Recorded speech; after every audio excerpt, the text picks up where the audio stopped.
राजधानी रायपुर में महिलाओं को रोजगार देने के लिए बनाई गई 15 करोड़ की ग्रामीण फैक्ट्री आज भी शुरू नहीं हो सकी। भवन तैयार हो चुका है, शेड बन चुके हैं, योजनाएं भी बन गई हैं, लेकिन रोजगार का सपना अब भी अधूरा है। महुआ में बनी इस फैक्ट्री का निर्माण करीब 2 साल पहले पूरा हो चुका है, लेकिन अब तक यहां पर एक भी महिला को रोजगार नहीं मिल पाया। 2000 महिलाओं को रोजगार देने के दावे थे, लेकिन साथ ही साथ इस फैक्ट्री के साथ लोगों की उम्मीदें भी जुड़ी थीं, लेकिन परियोजना अब तक सवालों के घेरे में है। आखिर करोड़ों रुपए खर्च होने के बावजूद भी फैक्ट्री बंद क्यों है, इसी पर देखिए हमारी खास रिपोर्ट। दरअसल महिलाओं को आत्मनिर्भर बनाने और बड़े पैमाने पर रोजगार उपलब्ध कराने के उद्देश्य से फैक्ट्री बनाई गई थी। पूर्व सरकार ने नगर निगम को एजेंसी बनाते हुए महुआ में करीब 15 करोड़ रुपए की लागत से गारमेंट फैक्ट्री का निर्माण कराया था। करीब 3 एकड़ क्षेत्र में बनी इस फैक्ट्री में 2000 सिलाई मशीनों के जरिए 2000 महिलाओं को रोजगार देने की योजना बनाई गई थी। भवन और शेड का निर्माण साल 2024 में पूरा किया गया। फैक्ट्री पूरी तरह तैयार है, लेकिन संचालन शुरू नहीं हो पाया। करोड़ों की लागत से बना ये परिसर अब वीरान नजर आता है।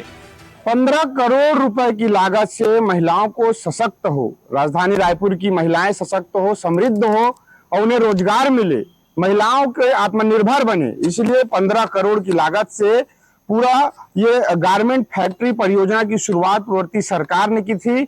अब मौके पर आज मैं मौजूद हूं, जहां पर सिर्फ आपको इंफ्रास्ट्रक्चर पूरा बिल्डिंग बनकर खाका पूरा तैयार है और सिर्फ यहां पर आपको धूल खाती है बिल्डिंग दिखाई पड़ेगी, क्योंकि आज जिस जगह पर मैं मौजूद हूं वहां इस गारमेंट फैक्ट्री महुआ में स्थित है और यहां महिलाओं की चहल पहल होनी चाहिए थी, सिलाई मशीन की आवाजें यहां पर गूंजनी चाहिए थी, लेकिन वो अब आपको नदारद दिखेगी, क्योंकि इसे अधिकारी ही इसे ऐसे पलीता लगा रहे हैं कि इसकी शुरुआत तक अब तक नहीं हो पाई है। ऐसे में जिस तरह से सरकार की परियोजना थी कि 2000 सिलाई मशीन यहां पर रखी जाएगी, 2000 महिलाओं को रोजगार उनसे मिला जाएगा, ऐसे में महिलाओं को समृद्ध बनाने की यह योजना अब कहीं ना कहीं यहां पर पलीता लगता साफ तौर पर दिखाई पड़ रहा है। और सबसे बड़ा मैं बता दूं, आज जिस जगह पर महिलाओं को समृद्ध करने के लिए योजना लाई गई थी, लेकिन आज क्या उपयोग हो रहा है वो भी आप देख लीजिए। ये नगर निगम के कचरा गाड़ी या हाईवा या जिस तरह से जो है तमाम जो जेसीबी, पोकलेन मशीन, अलग अलग सामानों को रखने यानी सीधा सीधा डंपिंग यानी स्टोरेज यार्ड के रूप में इसे नगर निगम उपयोग कर रहा है। ऐसे में लगातार अलग अलग मामलों को लेकर अलग अलग अधिकारियों की लापरवाही और भर्राशाही को लेकर हम सवाल उठाते हैं। ऐसे में यह सवाल उठना लाजमी है कि आखिरकार महिलाओं के लिए लाई गई यह योजना धरातल पर क्यों नहीं उतर पाई, अधिकारी की क्या कमी रह गई या जिम्मेदार इस पर सूद क्यों नहीं ले रहे हैं। नगर निगम के जिम्मेदार अधिकारियों का कहना है कि इस परियोजना को पीपीपी मॉडल पर संचालित करने की योजना बनाई गई थी। इसके लिए निजी एजेंसियों की तलाश भी की गई, लेकिन अब तक कोई एजेंसी सामने नहीं आई। अभी शर्तों में कुछ परिवर्तन किए गए हैं। अंतिम अनुमोदन के लिए सरकार को पत्र भेजा गया है।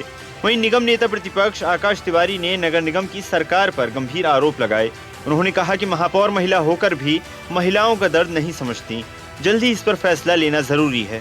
गारमेंट फैक्ट्री का सेट स्ट्रक्चर पूरी तरह से रेडी है और उसके लिए ईओआई के माध्यम से जो कोई संचालन करता की तलाश की जा रही थी, उसमें चूँकि ईओआई में किसी ने इंटरेस्ट नहीं दिखाया, तो इसके बाद अभी उसकी शर्तों को विशेषज्ञों से राय लेकर के कुछ परिवर्तन किया गया है और उन शर्तों को अंतिम अनुमोदन के लिए शासन को प्रेषित किया गया है। लेकिन पिछले 1.5 से 2 साल से भारतीय जनता पार्टी की सरकार उसका संचालन तक नहीं करा पाई। ये बड़ा दुर्भाग्यजनक है, जबकि रायपुर शहर की महिला महापौर होने के बावजूद महिलाओं को दुख को नहीं समझना और एक तरफ आप एक महिला सशक्तिकरण का दावा करते हैं और जो महिलाओं को सशक्त कर सकता है उन चीज़ों पर लापरवाही बरतना, ये बताता है कि आप महिलाओं की सशक्तिकरण पर कितने गंभीर हैं। 15 करोड़ की लागत से बनी ये गारमेंट फैक्ट्री फिलहाल महिलाओं के लिए रोजगार का केंद्र बनने के बजाय अधूरी योजना का प्रतीक बनकर खड़ी है। जिस परियोजना से 2000 महिलाओं के जीवन में आर्थिक आत्मनिर्भरता की उम्मीद जताई गई थी, वो आज भी कागजों और प्रस्तावों में उलझी है।